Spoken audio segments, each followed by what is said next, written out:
우리가 뭐라고 함께 인사를 나눴죠? 예, 본분을 소중히 지킵시다. 예. 어떻게 해요? 본분을 소중히 지킵시다. 참 절절한 나눔입니다. 여러분, 오늘 말씀을 간단하게 요약하면요, 아내의 본분은 뭐고? 어려운 얘기 아닌데, 오늘 말씀 읽어봐서 우리 어려운 얘기 아니잖아요. 아내의 본분은 뭐라고요?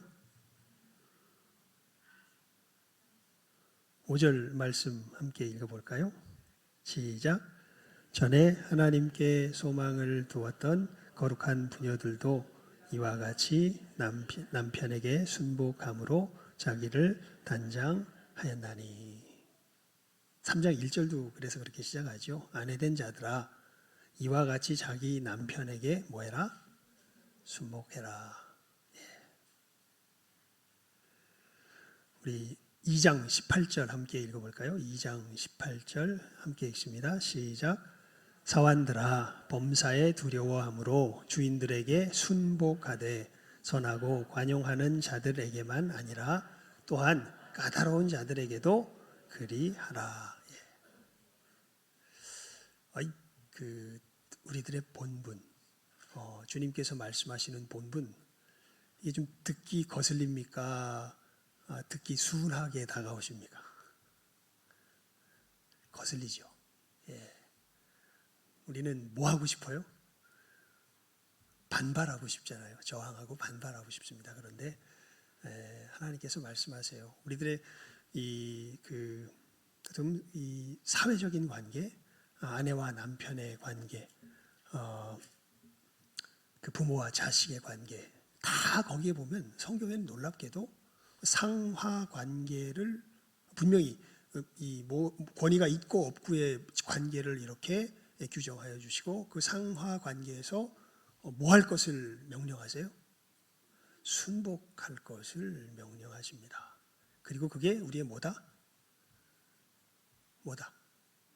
본분이다. 예. 그러면서 이 아내와 남편의 관계에 대해서도 아내들에게는 그렇게 이야기하고, 남편은 뭡니까? 남편의 본분은 뭡니까? 아내를 향한. 오늘 말씀에 의하면 귀히 여겨라. 예. 사실은 에베소서 말씀의 이 부분에, 에베소서와 골로새서의 이 말씀은 좀 더 구체적으로 우리들에게 교훈을 주죠.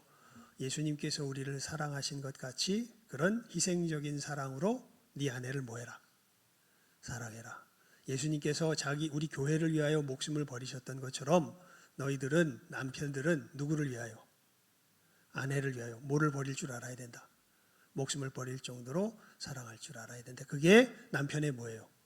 남편의 본분. 아내의 본분은 교회가 그리스도를 따라 순복함 같이 남편을 뭐 할 줄 알아야 된다? 순복할 줄 알아야 한다. 그게 누구의 본분? 아내의 본분. 사실 오늘 말씀의 핵심 메시지는 그겁니다. 예. 그래서 우리가 그렇게 인사를 나눈 거죠. 다시 한번 나눠볼까요? 시작. 본분을 소중히 지킵시다. 예. 본분을 소중히 지킵시다.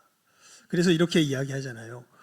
다시 한번 제가 읽겠습니다. 아내된 자들아, 이와 같이 자기 남편에게 순복하라. 이는 혹 도를 순종치 않는 자라도 말로 말미암지 않고 그 아내의 행위로 말미암아 구원을 얻게 하려 함이니 너희의 두려워하며 정결한 행위를 봄이라. 아니, 저 사람은 왜 자기 남편에게 저렇게 순복하지? 이것을 도를 순종치 않는 자들이 바라보면 그 양심에 하나님의 역사가 시작된다는 거죠. 하나님의 구원을 얻을 수 있는 그 길이 열린다는 거죠. 그래서 너희들 오직 마음에 숨은 사람을, 그러니까 우리 정신이겠죠, 우리의 태도겠죠, 온유하고 안정한 심령에 썩지 아니할 것으로 하라. 이는 하나님 앞에 값진 것이니라. 여러분, 그러면서 사도 베드로가 예를 드는 사람이 누구냐면 아브라함의 아내 사라입니다. 그 사라가 얼마나 아브라함이 얼마나 어처구니 없는 것을 요청했냐면 이런 것을 요청했었어요. 참그 저기 가슴 아픈 요청이죠. 당신은 아름다운 여자다. 만약에 우리가 이 가나안 땅에서 우리가 함께 지낼 때 당신이 내 아내라는 것이 들통이 나면 사람들이 나를 당신 때문에 죽일 것이다. 나를 뭐라 그러지 말고 아내라 그러지 말고 동생이라고 저기 오빠라고 뭐 이렇게 저기 형제지간이라고 그렇게 이야기를 해달라. 이렇게 아브라함이 이야기를 하고, 근데 사라는 그것에 대해서 어떻게 합니까?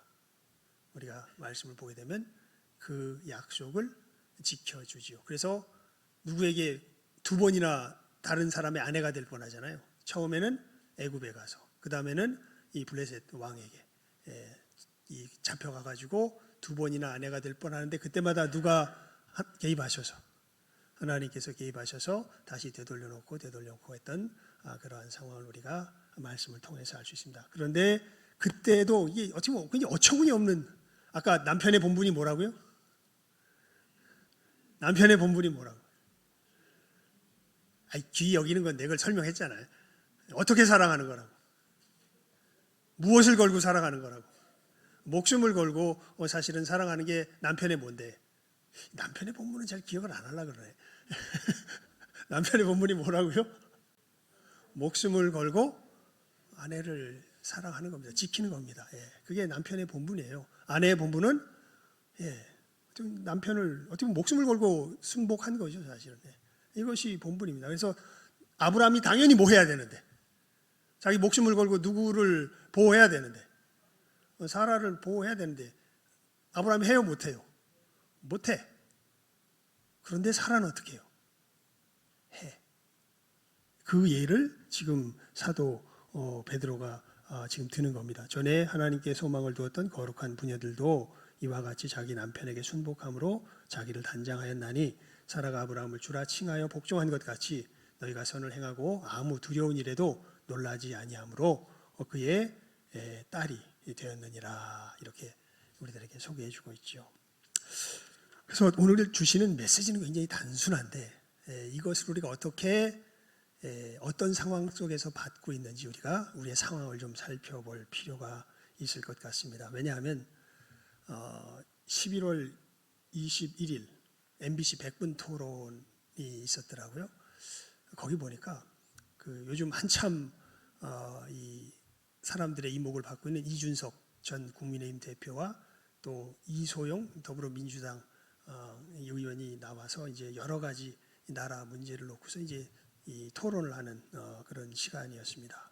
근데 우리나라의 이 출산율이 저조한 것을 이야기를 하면서 이 출산율을 어떻게 높여야 할 것이냐, 이것을 실질적으로 현실적으로 어떻게 해결해야 될까, 이 문제에 대해서 이야기를 하는데 정말 그 가슴이 철렁한 소리를 둘 다 이야기를 하더라고요. 이준석 전 국민의힘 대표는 뭐라 그러냐면 이 결혼의 여러 유럽이나 여러 사인들의 통계를 조사해 보니까 결혼의 빈도를 높이면 출산율이 증가한다더라. 굉장히 수학적으로 사실은 접근해서 얘기를 합니다. 그래서 결혼의 빈도를 높이기 위해서는 이혼도 쉽게 하고 결혼도 쉽게 할 수 있도록, 그러니까 잘 이혼할 수 있고 잘 뭐 할 수 있도록, 결혼할 수 있도록 그렇게 사회 제도를 바꿔야 된다. 이렇게 이야기하고 이소영 더불어민주당 의원은 그런 얘기를 합니다. 근데 우리나라 사회는 자식을 낳는 그러니까 결혼 외에 자식을 낳는 사람의 비율이 뭐 3%인가? 그거밖에 안 된대요. 굉장히 성경적인 나라입니다. 근데 유럽 같은 경우에는 뭐 20 몇 프로인가? 몇십 프로가 된대요. 그러니까 자식을 낳는데 뭐를 통해서 낳은 게 아니야. 결혼을 통해서 낳은 게 아니야. 그러면서 우리나라 사회도 이러면 안 된다. 자식도 무엇 없이 낳을 수 있는 사회로, 결혼 없이 낳을 수 있는 사회로 바꿔야 되지 않겠냐. 이게 그 이소영 의원이 이야기하는 이야기입니다. 둘 다 결혼 쉽게 하고 이혼 쉽게 하고, 또 심지어는 자식을 낳는 거 무슨 제도하에서 우리가 고집할 게 아니라, 결혼의 제도하에서 고집할 게 아니라 그냥 낳기만 하면 돌보아주는 그런 사회로 가야 되지 않겠냐. 여러분 참 그걸 굉장히 그러니까 웃으면서 하는 얘기가 아니에요. 굉장히 진지하게 그 이야기를 합니다. 우리 히브리서 13장 4절 말씀 한번 볼까요? 히브리서 13장 4절입니다. 히브리서 13장 4절.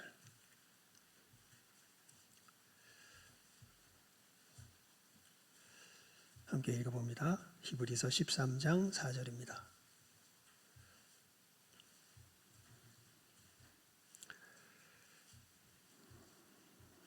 (13장 4절) 말씀 시작하면 읽습니다. 시작. 모든 사람은 혼인을 귀히 여기고 침소를 더럽히지 않게 하라. 음행하는 자들과 간음하는 자들을 하나님이 심판하시리라. 여러분, 사실 이 아이를 낳고 성적인 관계를 맺는 것은 하나님께서 누구에게만 허락하신 축복이냐면 결혼한 부부에게만 허락하신 축복입니다. 이것 외에 다르게 관계를 가지고 아이를 갖는 것은 누구의 질서를 무너뜨리는 일이에요. 하나님의 선한 질서를 무너뜨리는 일입니다. 그런데 이 얘기가 한 20, 30년 전만 해도 예수님을 믿지 않는 사람에게도 너무 당연한 이야기로 사실은 들려졌었습니다. 그런데 지금은 어때요? 제가 볼 때 그 두 사람 다 정말 똑똑한 사람들입니다. 어떻게 보면 우리나라의 다음 세대의 어떤 정치적인 어떤 이런 그 지도들을 이렇게 지도해 나갈, 움직여 나갈 굉장한 지도자들의 어떤 이런 위치에 있을 법한 굉장히 역량 있는 사람들이죠. 근데 이런 사람들이 우리나라의 결혼에 대하여서 우리나라의 사람들이 어떻게 가정을 이루며 아이를 낳으며 살아갈 것인가에 대해서 전혀 어디에 입각하지 못하고 이런 말씀에 입각하지 못하고 그러한 이야기를 굉장히 진지하게 이야기하는, 그리고 그분들이 그렇게 이야기한다는 것 자체가 이런 생각이 어디에 팽배하다는 거예요? 어디에 팽배해 있다는 거예요? 우리 사회 속에 팽배해 있다는 거죠. 여러분, 이 생각을요, 우리들은 되게 희귀한 인간들이 된 거예요, 사실은.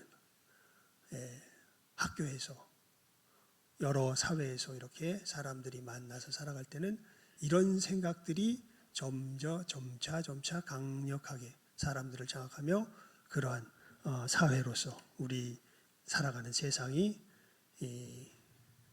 점점 화하여져 갈 위험에, 그런 또 변화의 추세 속에 우리들이 처하여 있는 것을 볼 수 있습니다. 그래서 우리 뭐라고 인사했습니까? 본분을 어떻게 해요? 소중히 지킵시다. 점점 이것이 부인되는 사회 속에 우리가 아주 그 사회 현장에 그대로 지금 놓여져 있게 된 것입니다. 여러분, 여기서 우리는 이제 우리 존재 자체에 대한 질문을 받는 거예요. 사실은 나는 어떤 존재인가?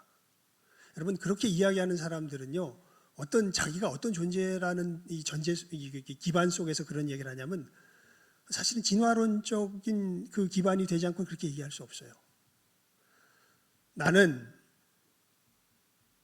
하나님이 지으신 하나님의 형상을 따라 하나님께서 내게 존재를 부여하신 피조물이다. 내 생명의 진정한 복됨과 주권은 하나님께 있다라는 것을 인정할 수 없는 사람들인 거죠.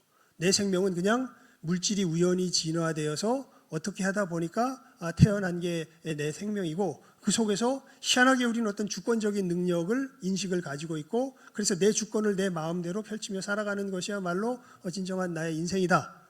그렇게 했을 때 예전에 여러 가지 도덕이나 이런 굴레로 씌워놨던 것들이 너무 번잡했는데 우리가 과학이 발달하고 여러 가지 해서 보니까 굳이 이런 것에 굴레 씌움 받지 않고 살아가도 우리는 충분한 삶을 살아갈 수 있을 것 같다. 그냥 나름대로 조심하면 될 것 같다. 이런 거 너무 신경 쓰지 말고 우리 나름대로의 삶을 개척해 나가자. 이런 식의 철학이, 이런 식의 정신이 지금 우리가 살아가는 사회를 팽배하게 물들여 가고 있죠. 그리고 그것에 아주 직접적으로 지금 영향을 받고 있는 사람들이 이제 우리 어린 아이들과 또 젊은 세대들이 거기에 직접적인 영향을 받습니다. 왜냐하면 조금 전에 제가 이 백분 토론회 이야기를 했을 때 나이 드신 분들의 얼굴은 아이고 망조가 들었네 뭐 이런 식의 얼굴인데, 젊은 사람들은 좀 진지하거든요. 그거 상당히 일리 있는 얘기 아닐까? 예. 여러분, 우리의 존재는요, 하나님께 부여받은 것입니다. 예. 먼저 이것을 우리가 분명하게 우리 마음 속에서 확실하게 할 필요가 있습니다.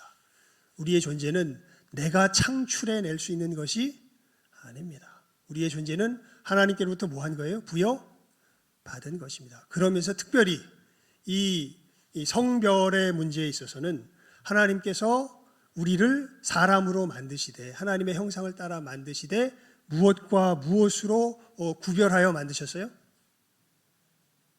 남자와 여자로 구별하여 만드셨습니다. 여러분, 남자와 여자는요, 하나님께 부여받은 존재의 특성입니다.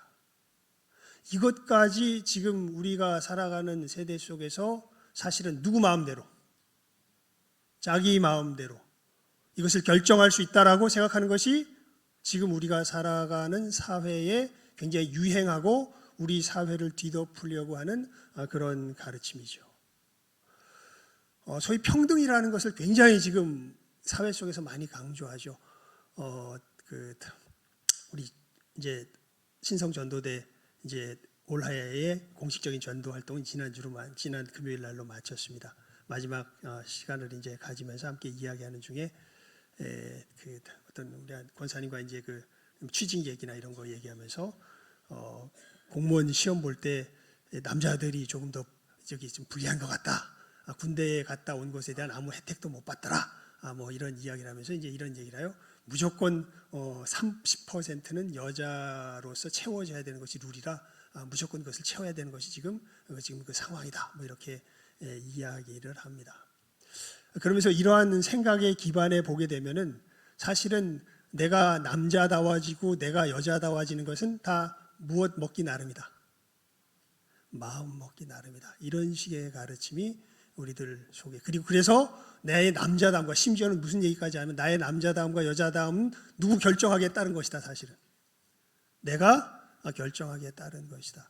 이것이 이제 지금 사회에서 굉장히 유행하며 여러 사람들의 정신을 물들여 가고 있는 하나의 추세이기도 합니다. 그런데 성경은 분명하게 우리들에게 우리의 존재됨에 대해서 선포를 합니다. 남자됨과 여자됨은 누가 정한 거다? 하나님께서 정하신 것이다. 예. 그래서 남자가 가는 길이 있고요, 남자에게 자연스러운 길이 있고 여자의 길이 있습니다. 예. 여러분, 성경에 보면요, 여자를 왜 창조하셨다고 되어 있습니까? 돕는 배필로, 보조적인이라는 뜻이야. 어떤 면에서는 그런 의미도 들어 있습니다. 돕는 배필이라고 그랬으니까요. 하지만 여러분, 성삼위일체 하나님에 대해서 성경이 이렇게 우리들에게 가르쳐줍니다. 성부, 성자, 성령께서 계신데 영광과 권능은 동등하십니다. 그런데 여러분, 예수님께서 그 관계를 보면요, 우리 그러면 성경을 한번 그냥 찾아봅시다. 예, 요한복음 5장을 한번 펴보시기 바랍니다. 요한복음 5장입니다. 요한복음 5장. 예. 요한복음 5장 우리 19절.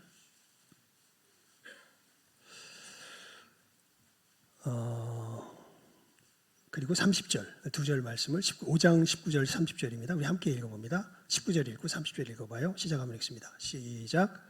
그러므로 예수께서 저희에게 이르시되 내가 진실로 진실로 너희에게 이르노니 아들이 아버지의 하시는 일을 보지 않고는 아무것도 스스로 할 수 없나니 아버지께서 행하시는 그것을 아들도 그와 같이 행하느니라. 30절 말씀입니다. 읽어봅니다. 시작.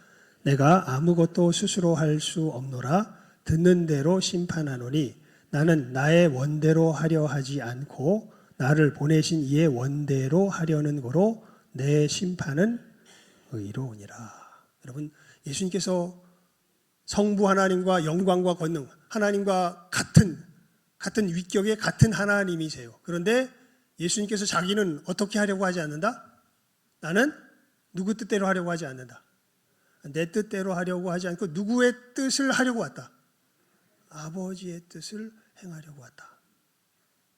아니, 심지어는 30절에서는 아무것도 스스로 할 수 없노라. 이렇게 말씀하세요. 성령께서는 어떤 일을 하실까요? 우리 성령의 역사에 대해서는 우리 15장, 요한복음 15장 9절에서 10절 말씀 함께 읽어볼까요? 요한복음 15장 9절에서 10절입니다. 요한복음 15장 9절에서 10절. 15장이 아니라 죄송합니다. 이거 16장입니다. 예, 16장 13절에서 14절입니다. 13절에서 14절. 요한복음 16장 13절에서 14절 말씀 함께 읽어봅니다. 시작. 그러나 진리의 성령이 오시면 그가 너희를 모든 진리 가운데로 인도하시리니 그가 자의로 말하지 않고 오직 듣는 것을 말하시며 장래의 일을 너희에게 알리시리라. 그가 내 영광을 나타내리니 내 것을 가지고 너희에게 알리겠습니다. 성령께서는 누구를 드러내시는 일을 하신다는 거예요? 예수님. 누구를 드러내지 않아요. 자기를 드러내지 않아요. 성령께서는 누구를 드러내세요? 예수님. 그리고 예수님은 누구의 뜻을 행하시기 위해서 오셨다 그래요? 아버지. 자기 마음대로는 아무것도 할 수 없다라고 말씀하세요. 여러분, 그 이야기 속에서 누가 제일 높아 보여요? 성부 하나님. 그 다음이 누구 같아요? 성자 예수님. 그 다음이 누구 같아요? 성령 하나님. 하나님도 무슨 계급이 있는 거야?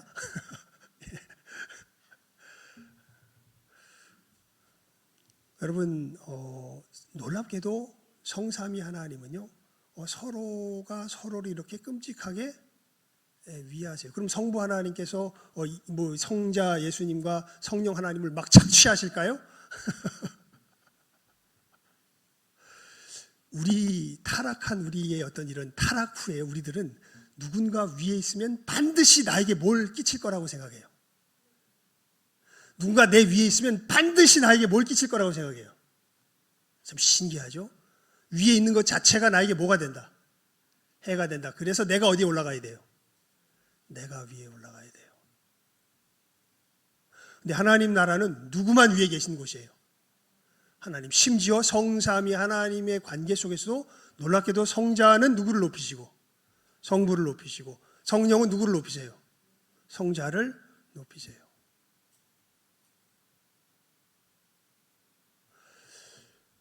여러분,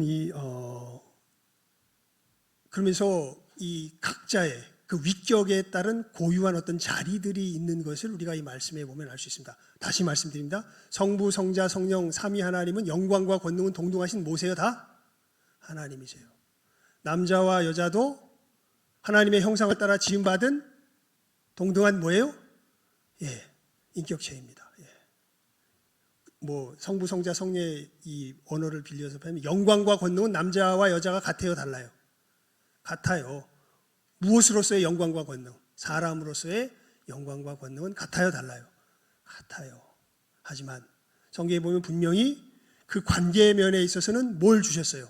이러한 지위가 있는 것을 우리가 보게 됩니다. 이게 되게 기분 나쁘죠? 신기하죠? 굉장히 기분 나쁩니다. 예. 그래서 타락한 이후에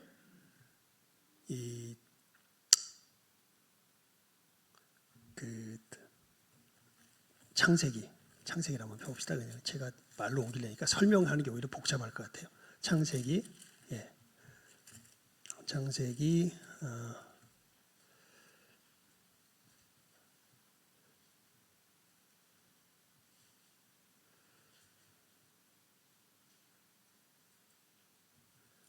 잠깐만요. 예.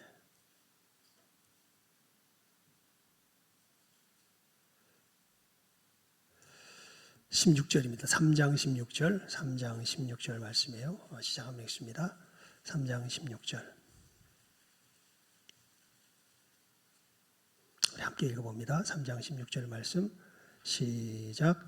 또 여자에게 이르시되 내가 네게 잉태하는 고통을 크게 더하리니 네가 수고하고 자식을 낳을 것이며 너는 남편을 사모하고 남편은 너를 다스릴 것이니라 하시고.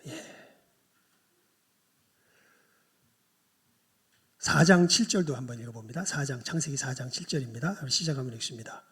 4장 7절 말씀이에요. 시작하면 읽습니다. 시작. 네가 선을 행하면 어찌 낯을 들지 못하겠느냐? 선을 행치 아니하면 죄가 문에 엎드리느니라. 죄의 소원은 내게 있으나 너는 죄를 다스릴지니라. 사실은 이 하나님께서 가인이 어떻게 보면 시기심에 불타가지고 자기 동생 아벨을 죽이려는 마음이 막 자기를 넘실넘실 이 가인의 마음을 장악하려고 할 때 하나님께서 그 가인의 상태를 말한 게 이 7절 하반절이에요. 죄의 소원은 내게 있으나 너는 죄를 다스릴지니라. 근데 이 죄와 너가 사실은 너와 남편의 단어만 바꾸는 것에 똑같은 이 말로서 표현된 게 사실은 3장 16절의 이야기입니다. 이게 너는 남편을 사랑하는데 남편이 너를 착취할까 이런 뜻이 아니에요. 너는 남편을 뭐 하고 싶은데, 네가 남편을 뭐 하고 싶어 하는데, 다스리고 싶어 하는데, 그 뜻이에요. 근데 누가 너를 다스릴 거다? 남편이 너를 사실 이거는 하나님께서 주신 선한 뭐예요? 질서예요. 근데 이 질서가 타락하고 나니까 뭐가 된 거예요? 자기에게 저주가 된 거예요. 마치 그 상황 자체를, 그래서 성경이 이걸 이렇게 표현합니다. 가인이 아벨을 죽이려고 할 때 죄의 소원은 내게, 죄가 너를 뭐 하려고 하는데 다스리고 넌 그 죄에서 절대 지면 안 된다라고 말한 이 얘기가 바로 이 이야기입니다. 그러니까 여러분, 우리가 타락하고 나서요, 하나님이 우리를 다스리시는 것이 기쁨입니까? 사실은 그 끝에 가서 무엇인가 불안감이 있습니까? 하나님도 누구 마음에 들어야 돼요, 여러분? 우리가 실제로 살아갈 때 하나님도 누구 마음에 들어야 돼? 내 마음에 들어야죠. 내 마음에 들을 땐 하나님이야. 내 마음에 안 들면 하나님이 오고 없죠. 하나님은 절대 선이신 분입니다. 하나님께서 하시는 것이 나쁜 것이 절대 있을 수가 없습니다. 그분의 독재가 이루어져야 진정한 행복이 임합니다. 근데 이걸 우린 믿을 수가 있어요, 없어요? 여러분, 실제로 믿을 수가 있어요, 없어요? 못 믿어요. 일단 독재라는 말만 올라가는 순간에 우리는 그것은 무조건 어떻게 해야 될 대상이 돼요? 타파해야 할 대상이 돼요. 누가 그 중심에 있어야 돼요? 나 자신이 그 중심에 있어야 돼요. 이게 무엇의 본질이에요? 타락의 본질입니다. 그래서 여러분, 성경에 보면요, 진정한 경건의 우리들 삶 가운데 묻어나기 시작할 때 이 사람의 특징을 뭐라고 이야기하냐면, 하나님께서 위에 세우신 권위에 뭐 할 줄 아는 거예요? 순종할 줄 아는 거예요. 그래서 진짜 구원받은 사람은 무엇에 순종할 줄 알게 돼요? 권위에 순종할 줄. 그것이 부당해 보이고 여러 가지 어려워 보여도 누가 세우셨으면? 하나님이 세우셨으면. 거기에 뭐 할 줄 아는 거예요? 순종할 줄 아는 거예요. 그게 구원받은 자의 심령의 변화의 가장 구체적인 변화의 특징이 되는 것을 우리가 보게 됩니다. 거기에 진정한 자유가 있고 거기에 진정한 하나님 나라의 모습이 있는 것이죠. 이게 굉장히 거슬리죠. 그런 점에서 정말 키질하며 예수님 오실 날이 점점 가까워지며 하나님의 진정한 백성과 땅에 속한 자들이 우리들 속에서 분명하게 점점 나누어지게 되는 세상이 우리들에게 펼쳐지는 것을 우리가 정말 목도하는 것이죠. 아까도 말씀드렸잖아요. 정말 제가 볼 때 정말 훌륭한 사람들인데 이 사람들의 기본 생각의 베이스 속에 보면 하나님께서 주신 선한 질서를 지켜야 된다라는 어떤 기본 의식조차도 발견되지가 않습니다. 뭔가 머뭇거림도 없어요. 이런 사회 속에서 우리가 살아가는 세상이 펼쳐져 갈 때 우리들은 그 속에서 그게 아닙니다. 그것은 우리가 살아가야 할 삶이 아닙니다. 라는 것을 증거하면서 살아갈 살아가야 될 사람들인데, 그러니까 아마 정말 결혼하기 힘들어질 거예요. 우리 그리스도인들. 제가 어떤 목사님에게 들었던 이야기인데요. 정말 똑똑한 두 박사 부부가 있었답니다. 이 사람들이 예수를 믿지 않았던 사람들인데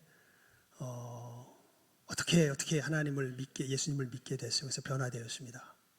그리고 나서요, 어떤 곤란한 일이 생겼다고 이제 목사님에게 상담을 하러 왔냐면, 그 전에는 똑같아 그랬어요. 그냥 뭔가를 결정할 때 누구의 의견 50%, 남편의 의견 50%, 아내의 의견 50% 이렇게 가지고 결정했다 그래요. 그런데 아내가 그러더랍니다. 말씀해 보니까 여자의 머리는 누구다? 남자다. 내가 분명히 내 의견은 이야기하지만 결정은 누가 해라? 당신이 해라. 그래서 남편이 오히려 부담스러워서, 이런 게 성경이 맞냐고 오히려 목사님 앞에 물으러 왔다고 그러한 이야기를 합니다. 여러분, 그게 어디에 적혀 있는 말씀이에요? 이러니까 어렵죠? 예? 너무 명확한 이야기인데 이렇게 구체적으로 이야기하니까 어렵죠? 이게 어디에 적혀 있는 말씀이에요? 오늘 우리가 읽은 성경 말씀에 적혀 있는 거 아니에요? 아내들아, 남편에게 뭐 해라? 순복해라. 너희 심령을 온유한 심정으로 이렇게 가꿀 줄 아는 것이, 이것이 하나님의 진리를 증거하는, 하나님의 천국의 역사를 드러내는 길이다라고 아예 그냥 못 박아서 누가 지금 이야기하고 있어요? 사도 베드로가 이야기하고 있지 않습니까?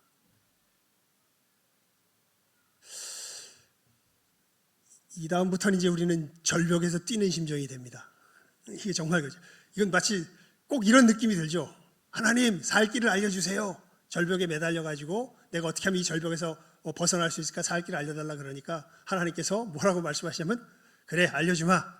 절벽에서 뭐 해라? 뛰어라. 뭐 이런 식의 이야기예요. 예.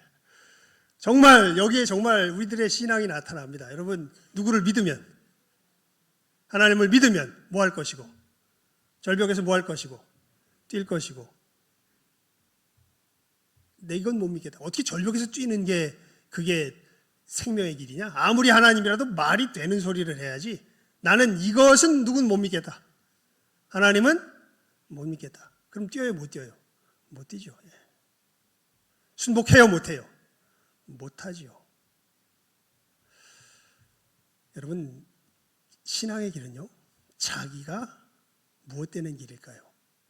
부인되는 길입니다. 예수님 그렇게 말씀하세요. 아무든지 나를 따라오려거든 자기를 뭐하고?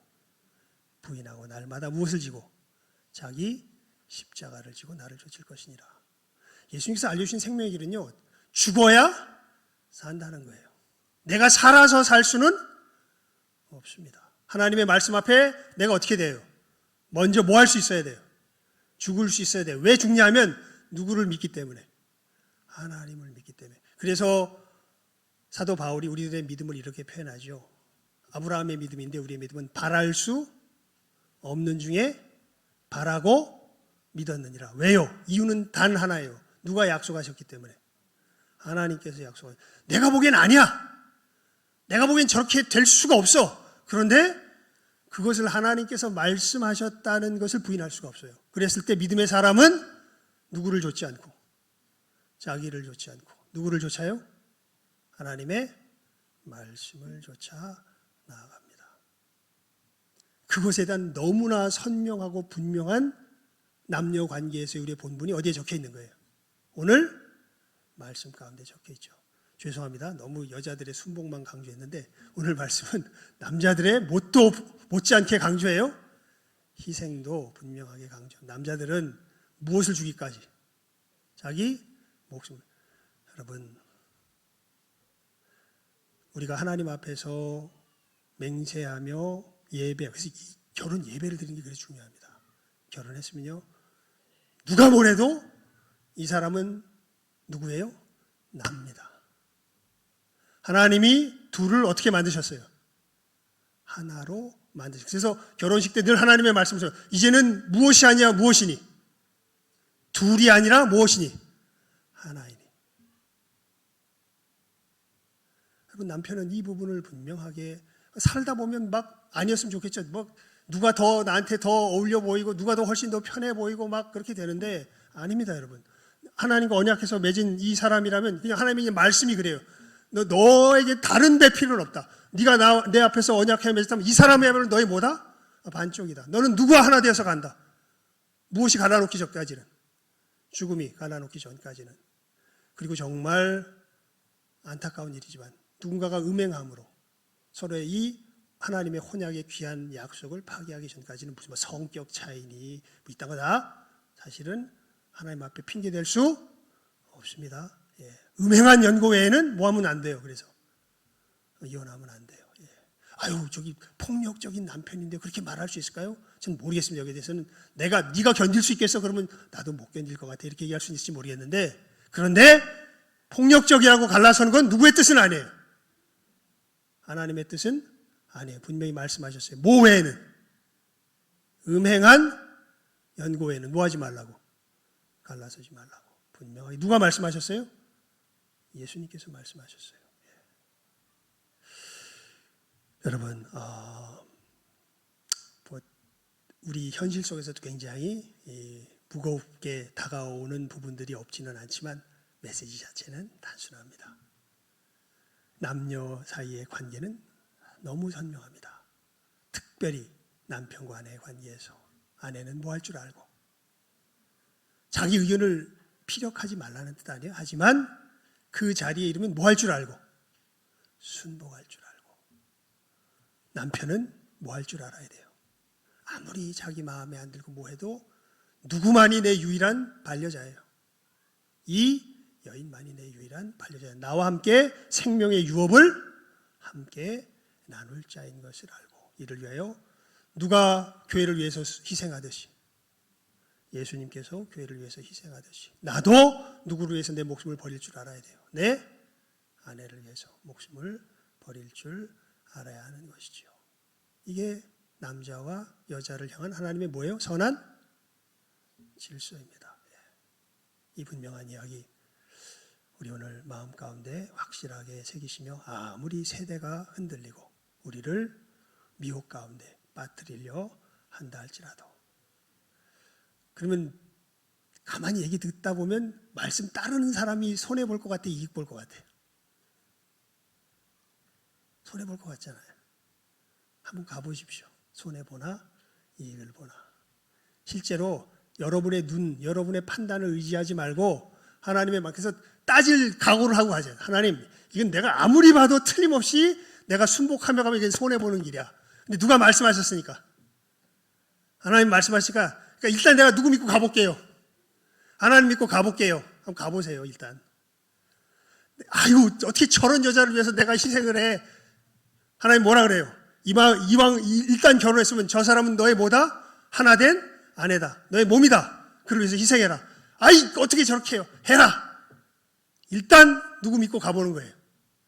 하나님 믿고 가보는 거예요. 그리고 나서 나중에 평가해 보세요.